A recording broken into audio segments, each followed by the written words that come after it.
May I help you, sir? Yes, Jeremy Rhodes, Monticello News. I'm here to cover the Raven Whitney murder trial. You're early, son. Well, I thought I'd set up a few shots. Well, you do know that picture taking's forbidden once court is in session. Yeah, but I plan to get plenty of shots before that. Never covered a trial before, have you? Is it that obvious? I thought I was being the cool professional. Well, to me, it's obvious. I've been working in this court for 28 years now. Oh, that is a long time. Yeah, practically a life sentence. I've gotten so as I can tell the ones who are here for the first time and those who've been here before. Yeah, I can tell you right off who's excited about the chance to come in those doors and those who don't want to come in here at all. The prosecutors, the police, the witnesses. They're the real pros, of course. Well, I walked. Okay, I got to. It's just a job to most of them. An appearance in court, just another part of a day's work. What was he doing there? I don't know, Shirley. I don't even know. Then there's the witnesses. For most of them, court's a new experience. Depends which side they're on, whether they want to be here or not.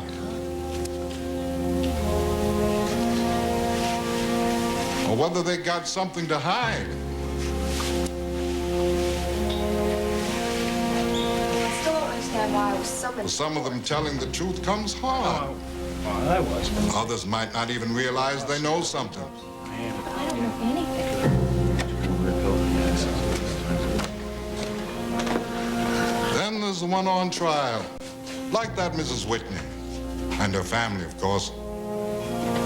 Even if she did do it, I feel sorry for her and her family. They say the wheels of justice grind slow. I don't know about that. I do know that they can crush and cripple. And nobody ever walks out of that courtroom unchanged.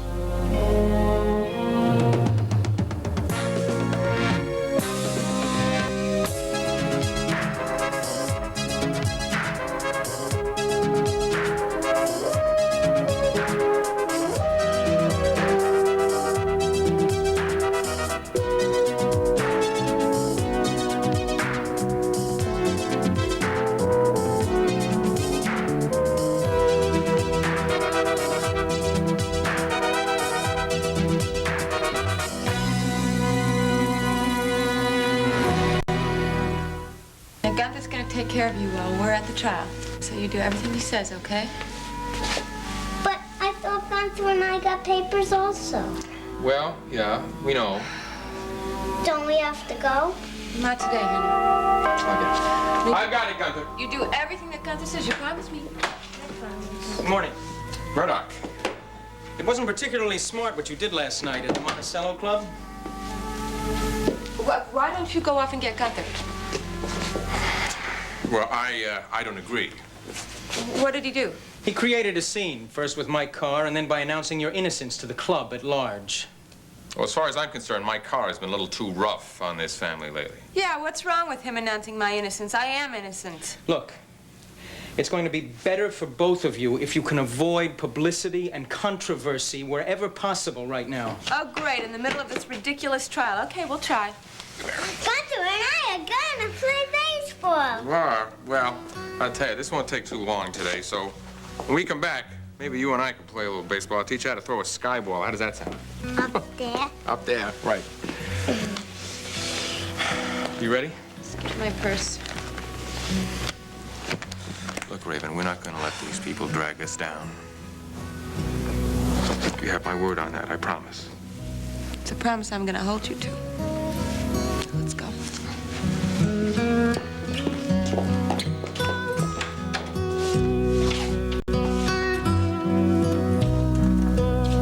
Good Lord. I can't believe it's come down to this. Raven on trial. Things seem to be going so well between Raven and Logan. At least they were finally beginning to come to terms with each other. And then suddenly it began to go so horribly wrong.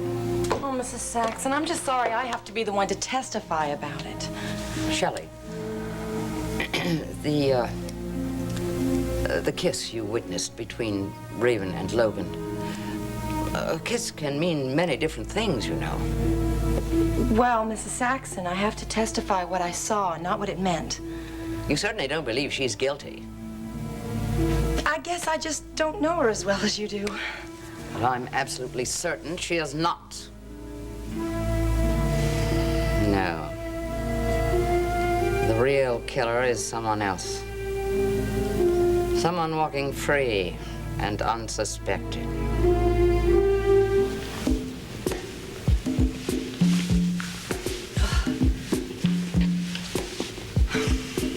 Here it is. We've answered every question to my satisfaction, or we wouldn't be going to trial.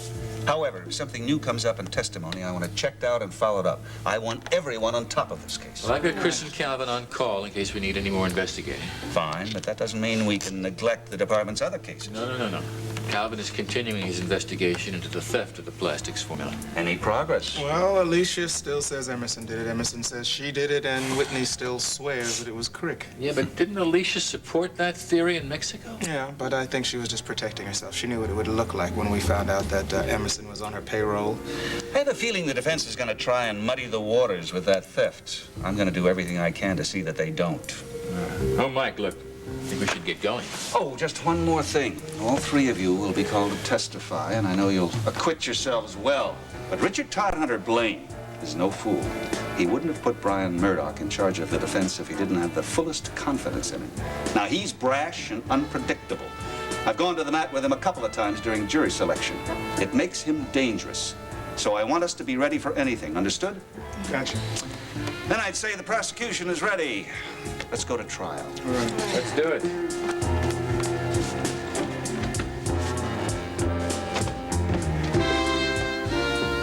Still can't get over it. On the night of my last broadcast, Beth calls me up out of nowhere. But she didn't tell you where she was calling from. Chicago was all she said. You know, I used to enjoy that show when I first returned to town. Yeah, I know you did. That's why she called. She wanted to know about the show. I had to tell her that Geraldine had finally found a replacement. Now, what do you say, Doc? Why don't I just talk to Geraldine? Now, what do you say? Why do you think Miss Saxon's gonna listen to you? Well, I believe I've made some progress in that quarter of late. What kind of progress? Well, the last time I was visiting the dear lady, she didn't kick me out. I guess that's progress. Well, you bet it is. I mean, I left my own sweet time. That was a nice feeling. Well, I still think Beth has a chance to do my talk again. If she'd come home now... She won't come home. No matter what I said, she wouldn't agree to it. Doc, why don't you just go get her? I mean, Chicago's not that far away, is it? Preacher, Chicago's a very big place. I don't have any idea where she's staying. It wouldn't stop me. No, I know. Sure. It probably wouldn't stop you. You'd go on up there for months hunting around. That's You'd right. forget If I want her everything. back bad enough, I'd go and get her. Well, but come on now, folks. Don't you simmer down. I happen to have some responsibilities here. You know, I'm a doctor. There's the trial. Well, I think you better decide what's important to you. I think it's time we go to Why don't court. you admit something to yourself, Doc? Admit what? That maybe you miss her a lot. Listen, buddy, I don't Why don't need you both you stop telling it, me. okay? Now, come in. Just shut that big mouth, huh? Preacher, what got into you? I don't like somebody sitting around talking about something. If you want something, you go out and do it. You don't talk about it. Look, I know something's bothering you, and I know it has more than how Miles feels about Beth. You're right. You're right. What is it? I don't know. I can't put my finger on it. All I know is ever since I come back from Mexico, I've been restless. Is it because of me? No, baby, it's not you. It's something inside of me, you know. I just don't know where my life is going anymore.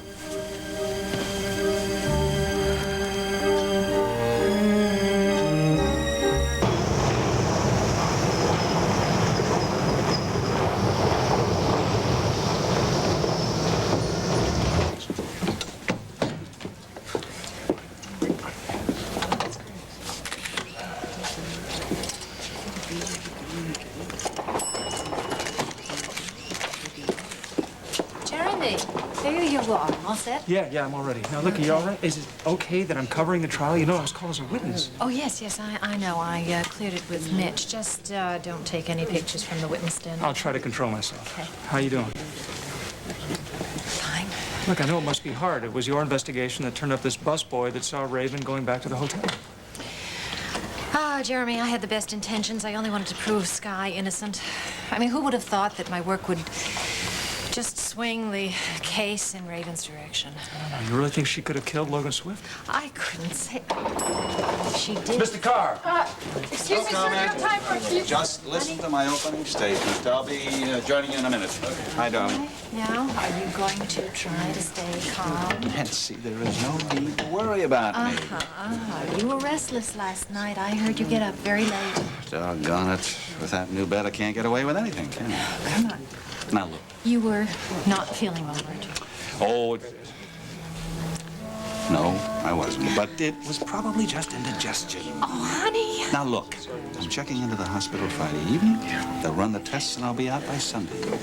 Then we can take care of it. Now, there's no point in worrying.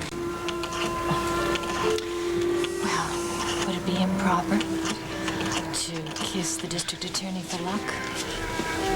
Very. But I expect you to do it anyway. Come on.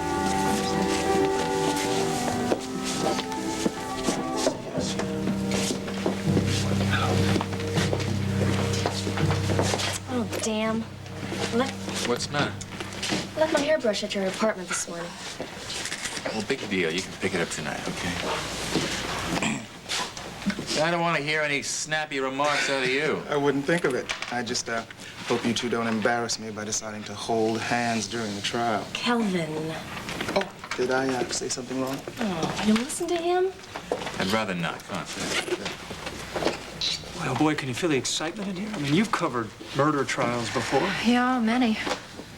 Are they always like this? No, I think this case has more than its share of tension surrounding it. Yeah, tension, I'll say. Hello, Nancy. Jeremy. Hello. Mrs. Saxon? Hi. Nancy, above all things, I don't want you to feel that I blame you for what's happened. You would have justification. I knew you were only trying to prove Skylar's innocence. Yes, I was. Well, let me tell you this. Raven is going to be proven innocent, too. I'm absolutely certain of that.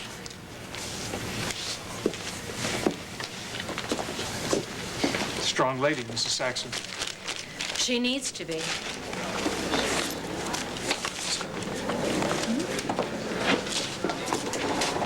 Mrs. Whitney, please. Are you concerned that the trial might endanger your baby? No, you should be concerned that your questions may endanger your health. No, I don't. Now, I have a statement. Would you just wait a minute? My wife is innocent, and I am confident the jury will find her innocent. What about the fact that you were accused of the murder first? Well, the DA has changed his mind about who's guilty once. I'm sure he'll change it again. Mr. Whitney. No more questions, please. That guy's gonna be good for some hot coffee. I know I can get her to open up. She's going on trial for murder.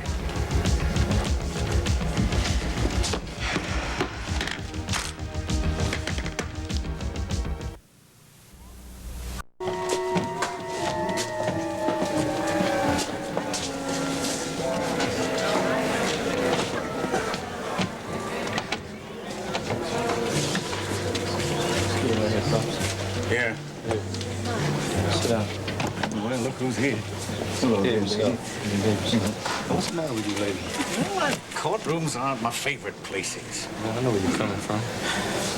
Mighty glad we're sitting back here rather than up at that table in the front where everybody looking at you and whispering. Hey, look, your days are over, okay? Just relax. Yeah, that's also, I know. Day was when a buck would be offered to me and I'd take it, no questions asked, and reach for 3 more. Now somebody holds a platter full of dishonest money under my nose and won't even take a sniff. Preacher didn't mean to come on so strong. Oh, yes, he did. Yes, he did. I have a confession to make. If I knew where Beth was, I would go after her.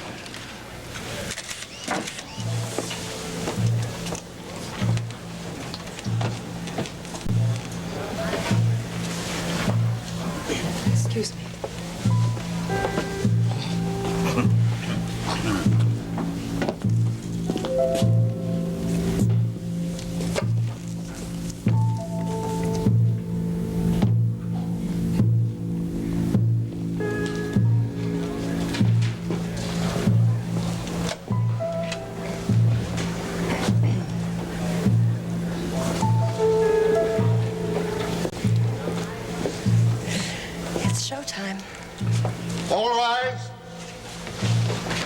Seventh Criminal Court of the City of Monticello is now in session. The Honorable Judge William J. Trahaney presiding. Be seated. Is the prosecution ready? We are, Your Honor. Defense counsel? Yes, Your Honor. Will the defendant please rise? Charlotte Whitney, also known as Raven Whitney, you are charged with murder in the first degree in the death of Logan Swift. How do you plead? Not guilty, Your Honor. Very well. Your plea will be so entered. Defendant may be seated. Ladies and gentlemen of the jury, Mrs. Whitney is charged with murder in the first degree. If, after weighing the testimony and evidence presented to you, you find her guilty beyond any reasonable doubt, she will be sentenced by this court. But that phrase, reasonable doubt, is very tricky, open to a wide range of interpretation. The important thing to remember is that the burden of proof lies with the prosecution, not the defense. I know there's no need to remind opposing counsel of the gravity of the charge we are to hear. I will not tolerate argumentation or theatrics of any kind. I should like to point out to the witnesses, the spectators, the members of the press, that this is a court of law, and you are expected to conduct yourselves accordingly. Tell you what, Pops, this dude sounds like a hanging judge, man. Yeah, I'm more glad than ever I'm back here in the bleachers. Right? The court will now hear any motions. Yes, Your Honor. The defense moves that the case against Raven Whitney be dismissed on grounds of insufficient evidence to support a charge of first-degree murder. Motion is denied. What's that all about? I don't know. The grand jury certainly have enough evidence, otherwise it wouldn't be here now. Another motion like that, the judge is liable to blow his stack. Any more motions? No, Your Honor. Mr. Carr? No, Your Honor. Is the prosecution ready with its opening statement? Yes, Your Honor. You may proceed.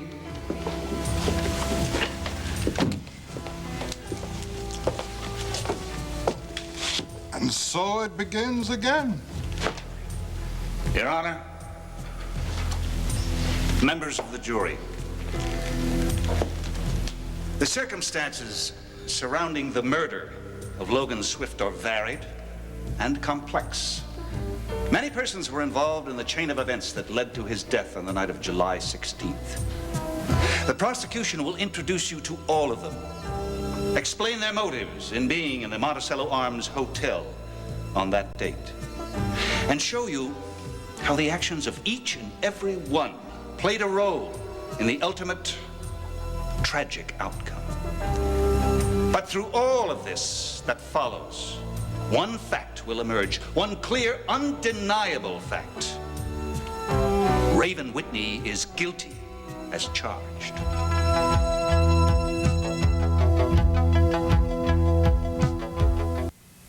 Yeah. We will present you evidence to show that despite the apparent initial complexity of the crime, the method of murder was, in the end, really quite simple. We will show you a gun fired twice on that fatal night that did not, by some miracle, fly from a room 3 floors above Logan Swift's room, but that was carried there quite easily by the defendant. We will introduce testimony putting the defendant, Raven Whitney, on the scene, even though she herself failed to mention that fact to the police. And we will show you evidence that places her in the room with the deceased. If defense counsel allows her to take the stand, you will hear from her own lips that she was the last person to see Logan Swift alive. And we will prove that there is a very good reason for that. We will provide you with a clear motive. A 5-year-old boy caught in a struggle where love turned to hatred and hatred to violence. The Bible says, and a little child shall lead them. The tragic truth of this case is that a little child led Raven Whitney to murder.